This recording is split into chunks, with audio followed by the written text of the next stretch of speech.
Oh, thank you.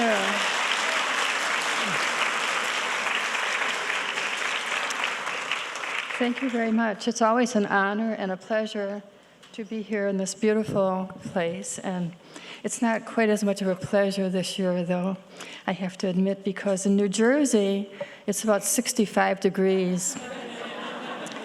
And usually when we're here, we are thrilled because back home, it's freezing and the winds it's ghastly cold, but today it's like 60 degrees, so it's too bad. But maybe when I go back, probably temperatures will plummet.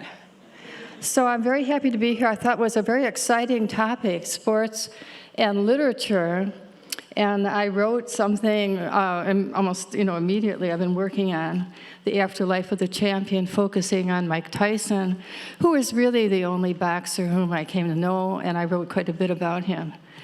But then as this wonderful seminar has sort of evolved day by day, and I've been listening to my colleagues and thinking about things, I have added a few more things, so I have no idea how long this would be.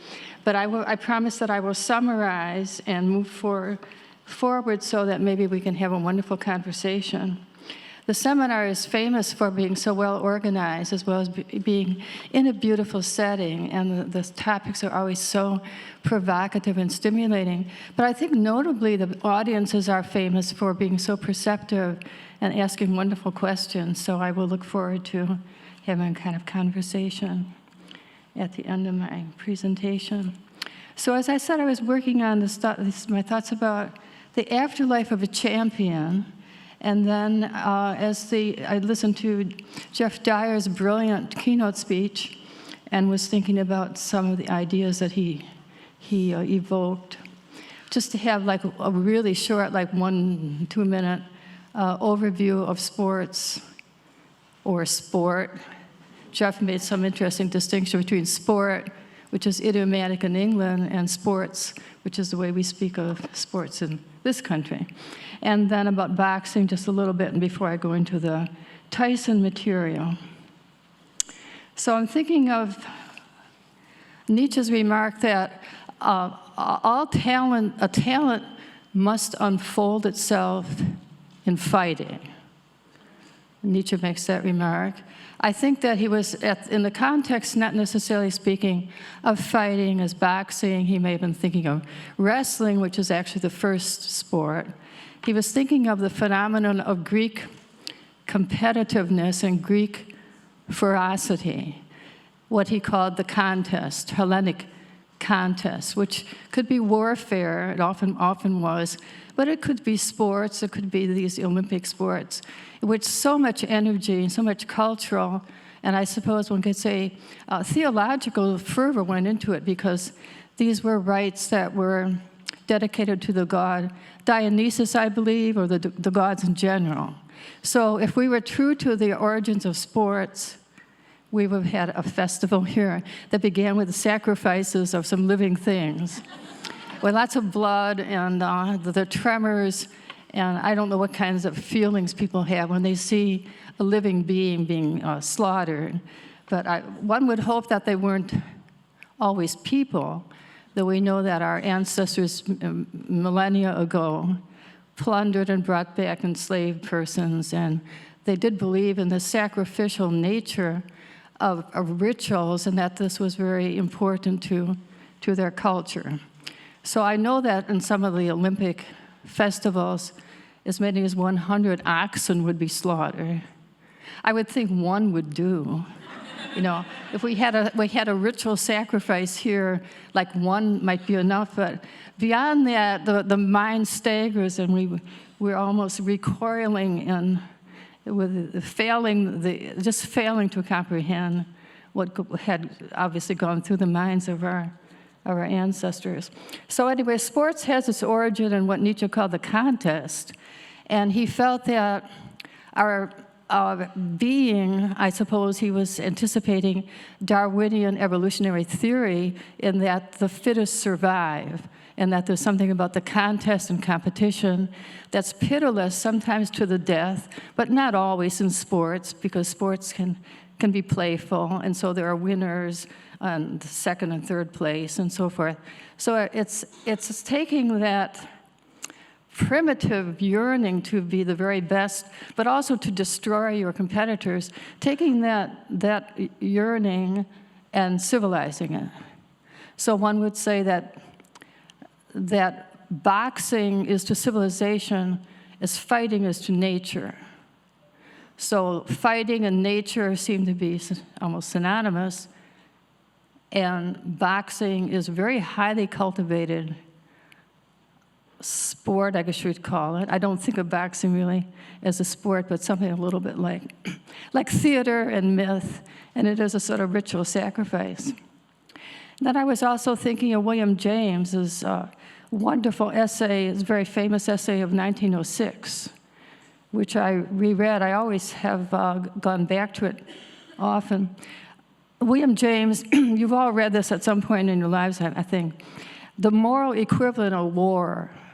How do we find in a society a moral equivalent for the passions and fervor that the military adventures have unleashed upon people throughout history? He begins by recalling the Civil War, which was recent in memory in 1906. And he says, quote, "These ancestors, these efforts, these memories and legends are the most ideal part of what we now own together. A sacred spiritual possession worth the blood shed."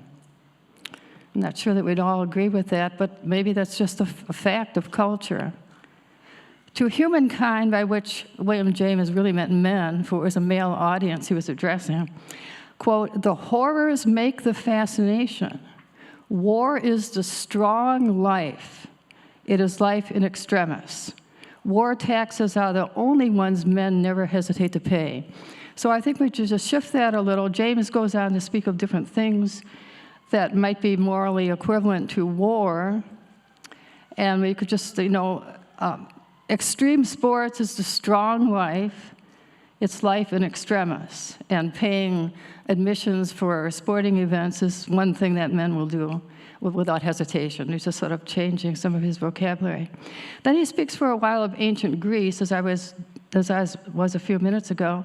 He speaks of the Iliad, which, as you know, is this beautiful, great, mesmerizing poem that seems to, in a way, be condemning violence, but at the same time, it's really celebrating violence. Such extraordinary language, the heroism, the military glory, everything about it.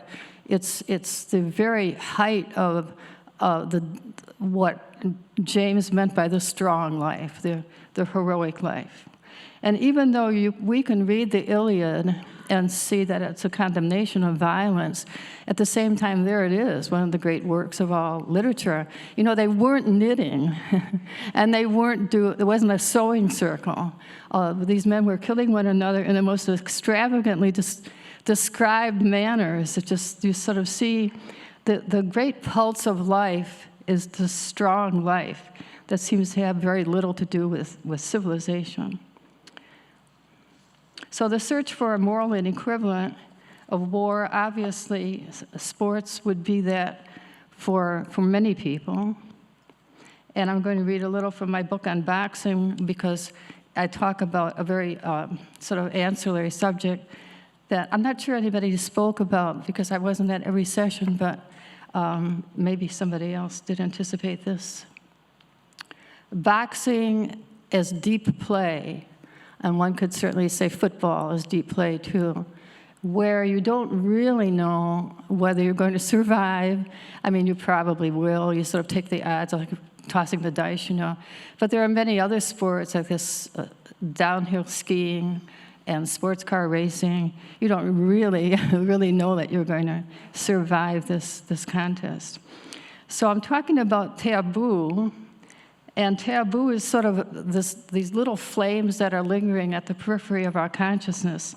The closer you can come to violating taboo or approaching it, the more life you seem to have, the more thrill. At the same time, if you violate the taboo, that can be devastating. What is taboo except that aspect of us that lies undefined and inaccessible to consciousness? the core of impersonality within the carefully nurtured and jealously prized personality with which we are identified by ourselves and others. In his essay, Totem and Taboo, Freud meditated on the ambivalent nature of taboo, its association with the sacred and consecrated, but also with the dangerous, uncanny, forbidden, and unclean. All we can say with certitude about taboo is that it stands in perennial opposition to the ordinary, to the quotidian. Taboo has to do with the numinous, with the ineffable, with utter indefinable mystery, with something not us, or so we tell ourselves. To the boxing aficionado, the sport's powerful appeal is rarely explicable.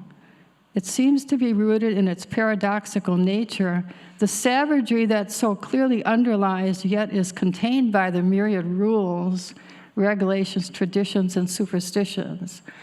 I'm sure all the sports are defined by their tradition, but maybe none more so than boxing.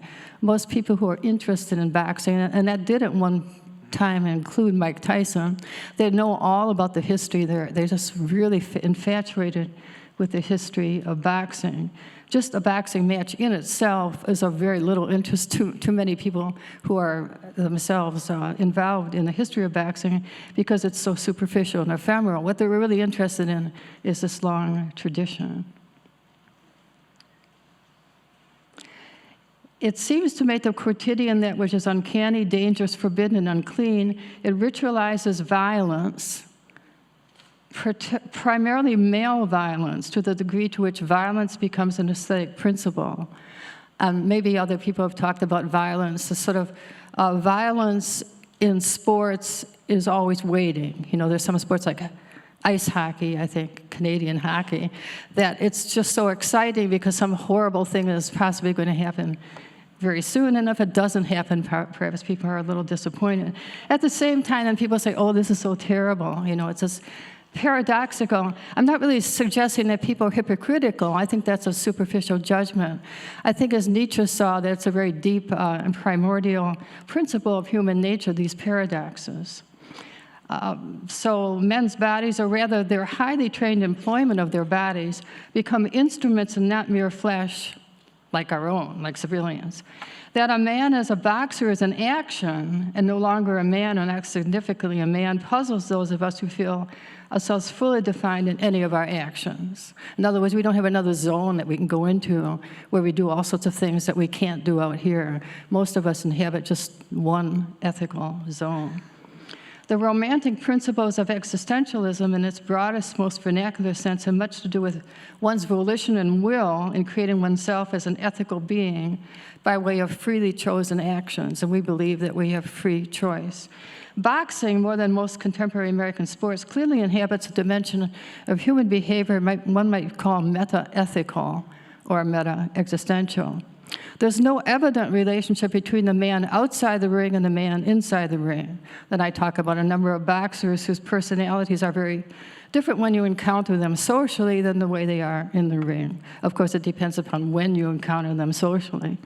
But I was thinking of Mike Tyson and legendarily Joe Louis and Rocky Marciano, particularly Joe Louis, after the example of Jack Johnson, the first black heavyweight to win that title back in the early 1900s. Jack Johnson was very, very arrogant. He was the first black heavyweight, and he never let anyone forget that. He consorted with white women, and he was very, we say, really, really very aggressive in presenting himself as a black man. After that, the backlash against it was so considerable. Frankly, I don't know how he got away with not being assassinated. He wasn't, but I don't know how he did it. Anyway, after him, other black boxers like Joe Louis and many others, they were always very, very deferential, and they were very polite in public. And if they went out with white women, it was always very, very, very secret. So that was sort of the post-Jack Johnson effect.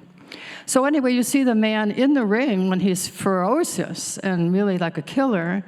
I don't mention this, but Jack Dempsey was just amazingly, almost like an insane person who just, anybody in the ring with him, he just basically wanted to kill them, and he just sort of you kind of see him unleashed, and Tyson was in that tradition and consciously modeled himself after Dempsey. Anyway, this distinction, I think, is some part of what sports are about and why we find the great athlete quite fascinating. You can't exactly see the great artist in many people who you meet. They're great. I mean, sure, the great writers in this audience, but you don't really meet that. You don't meet the artist. You have to go to the work to meet the artist. Otherwise, you're just meeting this courteous, social, person who's trying to erect a kind of personality. So Tyson once said, quote, "It's unbelievable. It's like a drug. I thrive on it. It's the excitement of the event, and now I need that excitement all the time." So that's the rush of adrenaline. When the boxer enters the ring, ceremonially disrobes and answers the summons to fight, he ceases being an individual with all that implies of a socially regulated ethical bond with other individuals. He becomes a boxer, which is to say, an action. It might be argued that America's fascination with sports has to do not only with the power of taboo to violate or transcend or render obsolete conventional categories of morality, but with the dark, denied, muted, eclipsed, and wholly unarticulated underside of America's religion of success. Sports is only partly about winning, it's also about losing. I know there was an interesting panel, maybe it was yesterday, on the art of losing, which is particularly relevant since Elizabeth Bishop wrote such a wonderful poem, the art of losing is easy to master. Actually, I don't think that's literally true. I think becoming a loser is something that one has to become habituated. Failure, hurt, disgrace, physical injury, sometimes even death, these are facts of life, perhaps the very bedrock of lives, which the sports actor or athlete must dramatize in the flesh, and always against his will. Boxing as dream image or nightmare pits self against self, identical twin against twin is in the womb itself, where dominancy, that most mysterious of human hungers, is first expressed.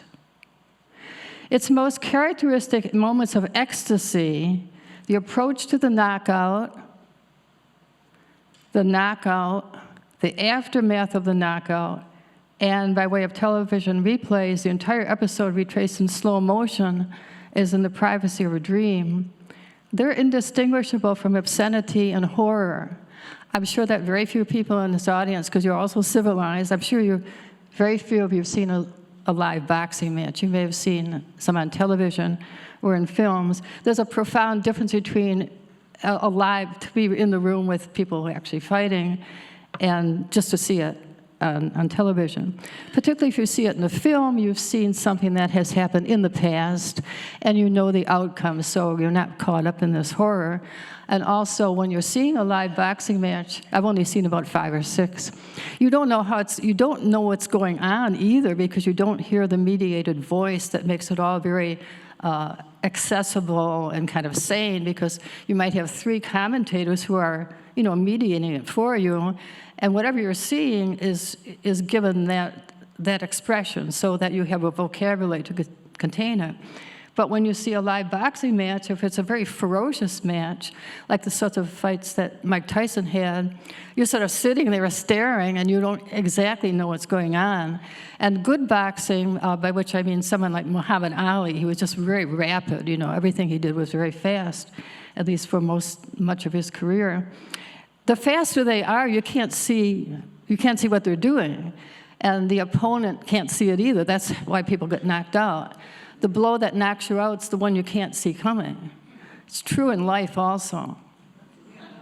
We spend our lives preparing for some blow we think is going to come right in front of us.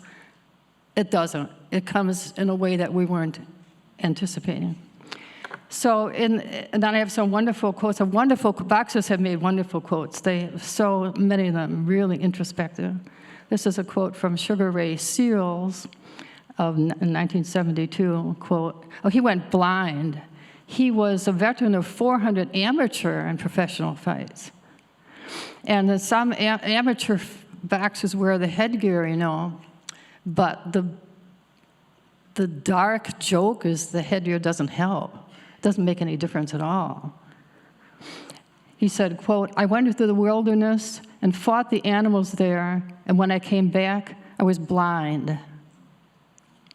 In Clifford Geertz's classic anthropological essay of 1972, Deep Play, Notes on the Balinese Cockfight, I'm sure many of you have read this classic essay, Deep Play, the point is made that in Bali, the now illegal cockfighting obsession is wholly male and masculine. The cock is the male organ, as the Balinese acknowledge, but it's more than that. It's the man, the maleness, codified, individualized in the context of other individuals, that's to say, society. The cockfight is utterly mindless, bloody, savage animal and ephemeral. And I'm taking it from Clifford Geertz, the description of the cockfight, what the cockfight means. Now, boxing in the United States is obviously more complex a cultural phenomenon than the cockfight. It has much to do with immigrant succession and with the ever-shifting tensions of race. Immigrant succession and race. That, if you're interested in those in the United States, there's nothing better to study than the history of boxing. But some of the principles Geertz isolates in the cockfight are surely operant. Men are fascinated by boxing because it suggests that masculinity is measured solely in terms of other men and not in terms of women. And because in its very real dangers, it's a species of deep play, the quotation marks around that usually, deep play, an action in which stakes are so high, it is from a utilitarian standpoint irrational for anyone to engage in it at all. So I guess much of actions that are military are deep play for many people.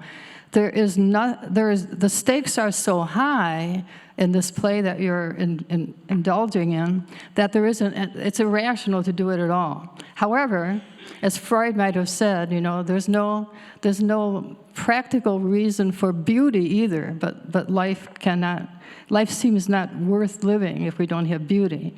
So maybe deep play is on the same level as that kind of beauty. Then I'll just skip to the very end here. The passions boxing arouses are always in excess of its utilitarian worth, since in fact it has none.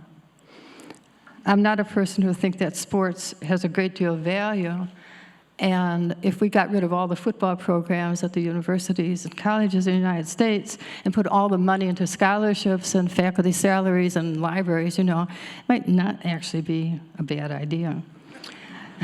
As the bloody, repetitious, and ephemeral cockfight is a Balinese reading of their culture, a story men tell about themselves, so too is the American boxing match a reading of American experience, unsentimentalized and graphic. Yes, one thinks, you've told us about civilized values, you have schooled us in the virtues, presumably Christian, of turning the other cheek, meekness as a prerequisite for inheriting the earth, the stratagems of indirection. But the boxing match suggests otherwise, and it's that reading of life that we prefer. The boxers make visible what's invisible in us, thereby defining us and themselves in a single consecrated action. As Rocky Graziano once said, quote, "The fight for survival is the fight." So this is all introductory to my paper on Mike Tyson. I'm sure there are many ideas that I've thrown out that some people will disagree with. So this is called the Afterlife of the Champion. And as I said, Tyson was the only boxer whom I came to know to some extent. I didn't know him really well, but I was quite friendly with his manager, Jimmy Jacobs, and Jimmy's wife, Lorraine. So I did come to know him in a way that was a little more intimate, and pre-championship, I knew him before he became the heavyweight champion. So I'm going to begin with, I guess there are 2 or 3 epigraphs to my talk. One of them is a poem. It's a poem that's actually about Mike Tyson. It was written in 1986. So there are 2 stanzas to this poem. And in 1986, Tyson was 20. He had rapidly, extraordinarily risen through the heavyweight ranks. There's probably never been anything quite like it. You can see these fights on YouTube if you're interested. They are quite astonishing. So I was aware of this contender rapidly rising before I ever actually knew him. So this poem belongs to a time when Mike Tyson was very young and either had not won his first title or maybe had just won it or had not yet won it. Undefeated heavyweight, 20 years old, 1986. 1. Never been hurt, never knocked down, or staggered, or stunned, or made to know there's a blow to kill not his own. Therefore the soul, glittering like jewels worn on the outside of the body, all covered in sweat, glittering, ready to fight. 2, a boy with a death's head mask dealing hurt in an arc of 6 short inches. Unlike ours, his flesh recalls its godhead if dimly. Unlike us, he knows he will live forever. The walloping sounds of his body blows are iron striking bone. The joy he promises is of a fist breaking bone, for whose soul is so bright, so burnished, so naked in display. All insult, says this death's head, ancient, tribal, last week's on the street, is redeemed in the taste of another's blood. You don't know, but you know. So that's the first epitaph. The second is Tyson, and this is 2002. The first was like 1986, 2002, quote, God, it would be good to be a fake somebody than a real nobody. That's a wonderful remark. It's sort of a Zen remark. God, it would be good to be a fake somebody than a real nobody. He also said around this time, my entire life has been wasted. Now, when I knew Tyson and when I was first interviewing him for Life magazine, as I said, he had not yet had any fame at all, and so he had never really been interviewed very much. So my first experience, I had not interviewed anyone either. We were both sort of just looking at each other in a kind of abashed way. Life magazine had called me to cover the heavyweight match with Trevor Berbick, which would be in Las Vegas. And when I got the telephone call, I just, well, this is completely impossible. I can't possibly do this, So I had just said, well, I don't think so, and I hung up. And then my whole feminist identity came washing over me. I thought, oh, no, I can't just give up just because I'm completely incompetent and never done this before. I was just to make this, would a man say no just because he's incompetent? No. Would a man who's inexperienced just say no? Not at all. So I thought, I'll try to get competent. So when I met him, he had not been interviewed, and he was very respectful and soft-spoken. And the Mike of those years was extremely sensitive and intelligent. He was a mimic. He liked to mimic white people, particularly white men. When I read that poem, it said, all this is redeemed in another's blood. You don't know, meaning the white audiences that pay all the money. As in the slaveholding South, there were enslaved black men who were made to fight by the different slaveholders. They made to fight one another in these horrible rituals, and people were betting on them. It didn't matter if somebody got killed because these were expendable people. So there's a feeling of resentment and reproach that the black athlete, no matter how much money he makes, in the old days they didn't make much money. Now they actually do make quite a bit. This feeling of lingering resentment that it's for the entertainment of white people. The afterlife of a champion boxer recalls Karl Marx's remark about history repeating itself, first as tragedy and then as farce. I think now we've gone to the point where it's a satire play. After between the acts of between the tragedies and these Greek festivals, there would be something called a satyr play, where subhuman figures would cavort and mock the tragic figures, Oedipus and Medea and people who were to be taken seriously. Like King Lear or Macbeth or Hamlet. There was a satire play would make fun of them in the most crude and vulgar terms. So that's sort of what we've come to, I think, in America. in 2020. Anyway, at first his tragedy and his farce.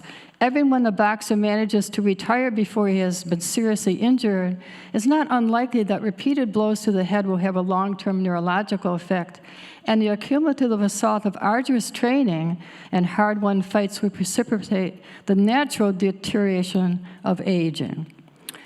It's certainly likely that the boxer has witnessed or even participated in very ugly incidents in the lives of other boxers. So I'm skipping a little bit here. The boxer has journeyed to another world of visceral, violent experience of which most of us, observing from a distance, can have but the vaguest glimmer of comprehending. He has risked his life, he has injured others as a gladiator in the service of entertaining crowds. And Tyson used to speak of himself as a gladiator entertaining people. And the people wanted to see him be very vicious and even kill somebody else. And to say that this is a sport, you know, well, it's more like a tragic theater. It's more like ritual sacrifice. We don't sacrifice the animals or enslave people any longer at our festivals, but I'm sure that people have spoken in this seminar about the sacrifice of young athletes and children who are groomed and sort of forced into being athletes. So there's a sacrifice always going on in extreme sports.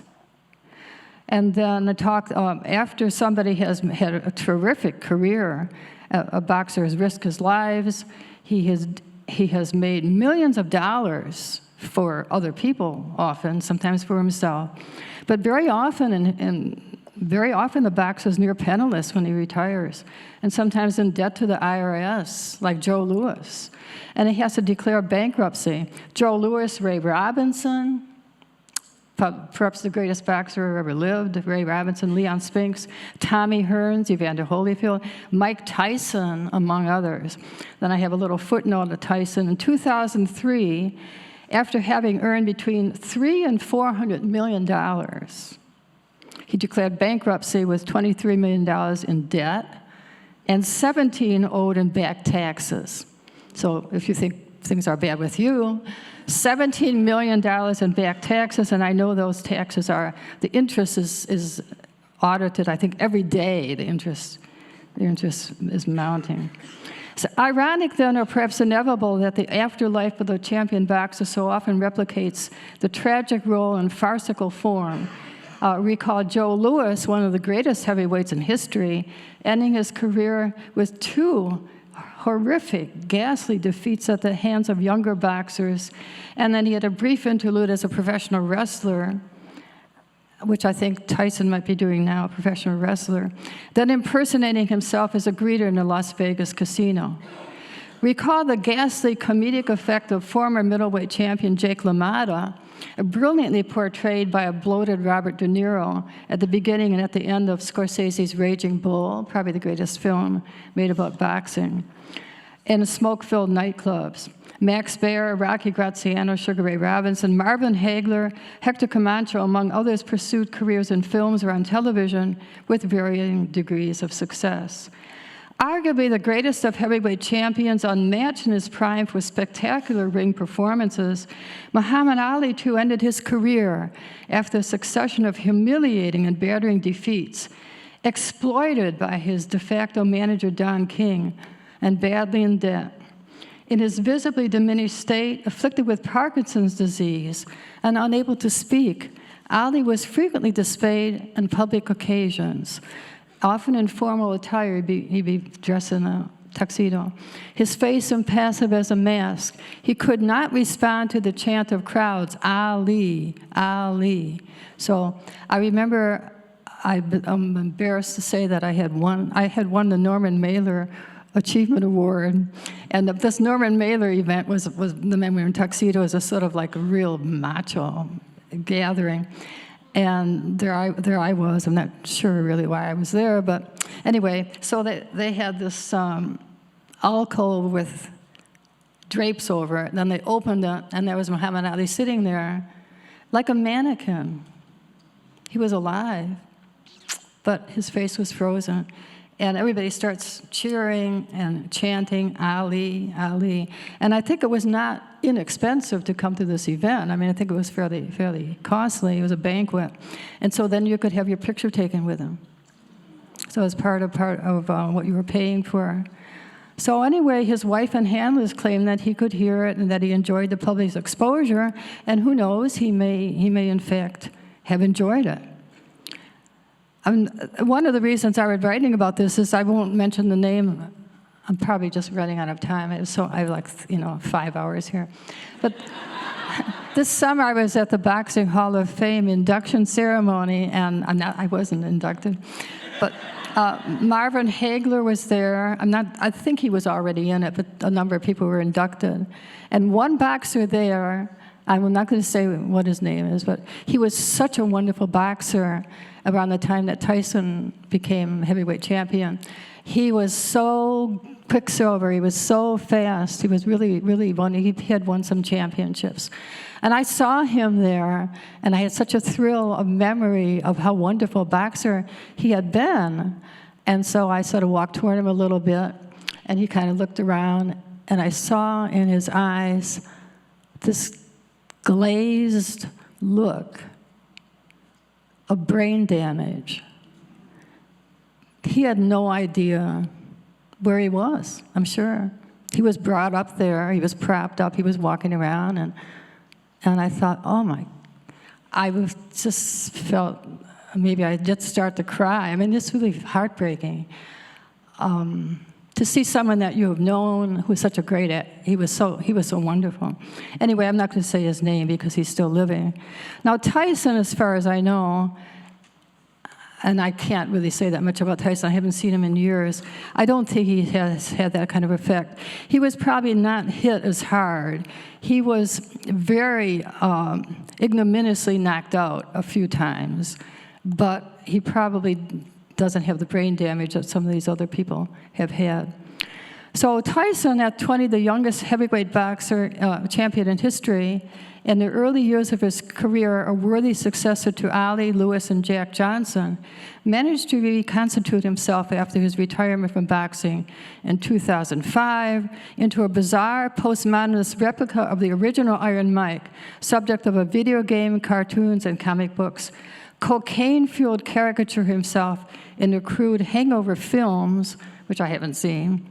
Star of a one-man Broadway show directed by Spike Lee titled Undisputed Truth, and the HBO film adaptation of that show. And the author in 2014 with a collaborator named Larry Sloman of a memoir called Undisputed Truth. So you can look at this memoir, which he had, I think, a Jewish collaborator. It's filled with wonderful Jewish jokes. I don't know how they got in there. They can't really be from Tyson's life, but this Undisputed Truth is just one of these totally concocted autobiographies, but at the same time, it's kind of wonderful to read. It's filled with funny things that are probably not true, but we're in a world now of alternative facts and factoids and so on. So I also wanted to say parenthetically, just for information, and I'm actually running out of time, not all champion boxers are bankrupt, particularly today. It's not as bad as it was. Floyd Mayweather, whom you've all heard of, he retired without evident injuries and amassed a fortune. It's estimated between $600 million and $1 billion. So Floyd Mayweather never lost his championship. Oscar de la Hoya, wonderful boxer, Bernard Hopkins. The Klitschko Brothers, they're the Ukrainian heavyweight champions. Lennox Lewis, George Foreman, Marvin Hagler, which I'm happy about that, and his nemesis, Sugar Ray Leonard. They're all said to have made a fair amount of money. Now, I'm not sure if it's true, but it's something that I found out doing some research. You never can believe anybody. When athletes say they made $50 million a year, you look into it, maybe it was $5 million, when all the commissions and the taxes are paid. So we'll take that with a grain of salt. But I think not all of them had the catastrophe. And then I talk a little bit about the iconic lives, American icons, Elvis Presley and Marilyn Monroe, and I would put Tyson in that category. In his late teens in the 1980s, a fervently dedicated old-style boxer under the tutelage of the legendary trainer Customato, more temperamentally akin to the boxers of the 1950s than his sleeker contemporaries. Mike Tyson came to look upon himself, or to present a public image of himself in the 21st century, with the absurdist humor of a Thucydides, for whom loathing of self and his audience become a performance. Indeed, it began as an act at Las Vegas.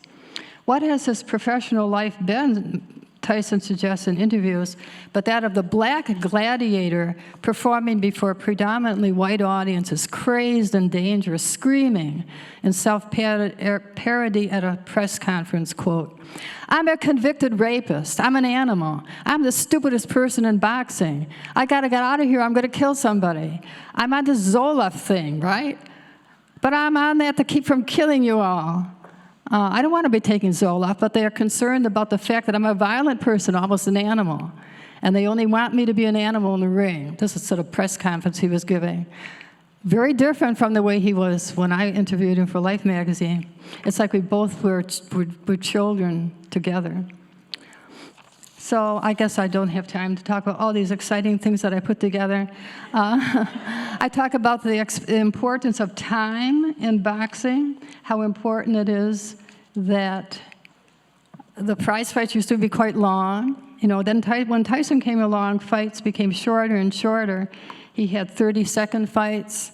He had fantastic fights that are almost over before they begin. You see them one after another. But in the old days, fights could be 100 rounds long, and you would see a shifting in strategy. You would see somebody probably going to lose, but then he rallies, and the other one starts to lose, and then they both do this, and back and forth, so that it was like a really fantastically emotionally gripping drama, and there was a lot of time for thought. I mean, I don't want to sound ridiculous, but it's almost like a philosophical difference between the rapid-fire kind of athletics that one might have, and then the old-fashioned is much more contemplative. And you never really exactly knew if boxers were evenly matched. You really wouldn't know who was going to win. So I think the greatest boxing matches generally are pretty much these even matches. And I talk about the classic long fights divides into acts or scenes as in a play. And you can't even see the whole thing, you just see parts of it, and then you'd have to see like a film. The greatest of long 20th century fights, a category that would include the Ali Fraser trilogy of 1971, 1974, and 1975, as well as Leonard Hearn's 1981, 1989. They unfold as oscillating actions. Now one boxer has dominance and now the other. So when we look back on the great fights of Fraser and Ali, you almost can't remember who won what, because whoever won just narrowly won and the other was just devastated. So they never got over those fights. To win one of those fights, you're basically almost finished. I think the Hagler-Hearns fight, in which Hagler won, he won, but I think it did irrevocable damage to him too. Like the fights, even though you win them, they're killing and overwhelming. So by contrast, a fight in which a boxer is knocked out very quickly is a very different aesthetic experience. No time for reflection. And then I talk about the classic Hagler-Hearns, which is 1983, which some of you probably in the audience have seen. It's only about 7 or 8 minutes long. If you've seen it, you never forget it. But I saw it was unfolding. I didn't know how it was going to end. To be in that, I was in Madison Square Garden when it was filmed in from Las Vegas. I was in there like you know, almost no women. I was there. Norman Mailer was there, and some other people who were writers, but most of the audience was not what you call intellectual. They were just screaming. It was like being in a gladiatorial contest in ancient Rome. But at that time, we didn't know how it was going to end. And it's incredibly, almost overwhelmingly exciting to see a fight that had no breathing space, it had no defense, no time, it was all offense, complete from start to finish, just Hagler. People were screaming for all the time. You never forget that. Then I talk about what the knockout means, and then I talk about Mike Tyson, the certain style that he had, and he was trained by Customato. He's famous for a certain kind of defensive, and don't laugh at me, it's this peekaboo. You know, and so if the boxer was short, like Tyson, he goes down, he bends his knees, and he puts his chin in, and he moves around really fast. It's almost impossible to hit him. So a tall boxer, a lot of his opponents were tall and kind of big, and ungainly. They didn't have the defensive skills. He totally eviscerated them. It was wonderful to watch that. The young Mike Tyson had a brilliant defensive strategy, but then something happened to him, and I was actually tracking it and watching his films. I actually know now where things sort of went wrong, and I don't have time really to talk too much about it, but I could sort of pinpoint where he stopped training. He was obviously taking a lot of cocaine. So he went from one fight, I think it was with Frank Bruno, which was a fight where he wasn't really, you could see he won it very well, but he wasn't really what he'd been. So he was quite young at that point. So his achievement was just in a very few years. He was done in, I think, by a number of factors, and we might say they're sociological factors. He was devastated when Customato died, and then when Jimmy Jacobs, who was his beloved manager, died also a couple years later, that was basically the end for Tyson. He was taken up by Don King, and please don't tell Don King I'm talking about him. I don't want to wind up in a river somewhere. Don King, he saw an opportunity, and he came for Tyson. Sorry, I don't have time to talk about these wonderful quotes which are so funny, from the autobiography. But after that, after these fights, then Tyson rapidly descended, and here I'll just rapidly go through his fights. This is on page 11. I'm just skipping a whole lot of material. The young boxer, after the death of Customato, whom I never met, incidentally, would be devastating. The young boxer continued his succession of winning bouts for several years after the Trevor Berbick, which I covered for Life magazine, which is a fantastic, unforgettable fight. For several years after that, he continued to be a really brilliant boxer. And I covered this Bone Crusher Smith fight for, I think, the Village Voice in 1987. Here was an opponent so terrified of Tyson, a big guy, was just so afraid of him, he just kept holding him for 10, 12 rounds. Pinklin Thomas knocked out 6 rounds. Tony Tucker, Tyrell Biggs, which I saw, that was in Atlantic City. Tyrell Biggs in 1987, that was a very powerful fight. Tyson could have knocked out the first round of their title fight, but he chose to knock him out slowly, quote, so he would remember it for a long time. I wanted to hurt him real bad. So here's a fighter who's so much in control of the ring and what was happening that he chose not to knock out his man in 30 seconds, but just toy with him the way a cat might toy with a mouse. Larry Holmes, that was 1988, a former world champion who'd once defeated Muhammad Ali, who had never been knocked out in 75 professional fights. That's Larry Holmes. Tyson knocked him out. Tony Tubbs in 2 rounds. Michael Spinks, I saw this fight also in Atlantic City. 91 seconds. Defeat of the former light heavyweight champion who had never before been knocked down. I remember being in that theater, and Spinks came in. He was so terrified as he walked to the ring. He walked, and he had this insipid, inane smile on his face, which you never see. And he just had that kind of ghastly grin. It's not really, it's almost like a taboo to talk about how terrified this man was for his life, and yet he went through the motions of getting in the ring, disrobing, and Tyson completely devastated him. So that, I think, was the high point of Tyson's career. Now, I didn't know that when nobody knew that in that room at the time. Between June, this is 1988, and then February 1989, when he fought Frank Bruno, his technique had deteriorated. You could see it. He wasn't the same person. He was never the same person after that. And then his dazzling career just went downward, and he had married this TV actress named Robin Givens and made a terrible mistake. He didn't have his longtime manager to protect him. He said, with Jim gone, the vultures were circling for the fresh meat, and that was me.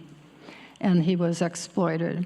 So for boxing purists, his loss of the heavyweight title in 1990 to the 42-1 underdog, think of that, 42-1 underdog, Buster Douglas, marks the end of the Tyson era. So that's 1990, and he was champion in 1986. You see what a short career that was. Now, he kept on fighting, but that was the main career. Tyson said, no one who has seen this fight, one of the great upsets in boxing history, and traumatic for anyone who seriously believed Tyson might have been on his way to becoming the greatest heavyweight in boxing history, is likely to forget it. Now, I saw that fight. I wasn't there. I was actually in Tokyo, I think. And I couldn't watch. I mean, it really was like you're seeing, your eyes do not take it. Your brain cannot absorb what your eyes are seeing. I could not believe what I was seeing. This is just one of the great upsets in boxing history, and it was like the end. You see Tyson on the ground, on the floor, on the canvas, searching for his mouthpiece to fit back into his mouth. The most pathetic, futile gesture. As I said, it's like the satyr play that follows the tragedy. He said later, negligently, he hadn't taken the fight seriously and trained. He was 30 pounds overweight. He was partying nonstop in Tokyo. But the fact would seem to imply that the reign of Iron Mike Tyson was over. Posthumous glory of Customado was over. And it's still the post-Ali era after all. So I think I have much more, but I'm just going to stop at that point. Okay. That's too late.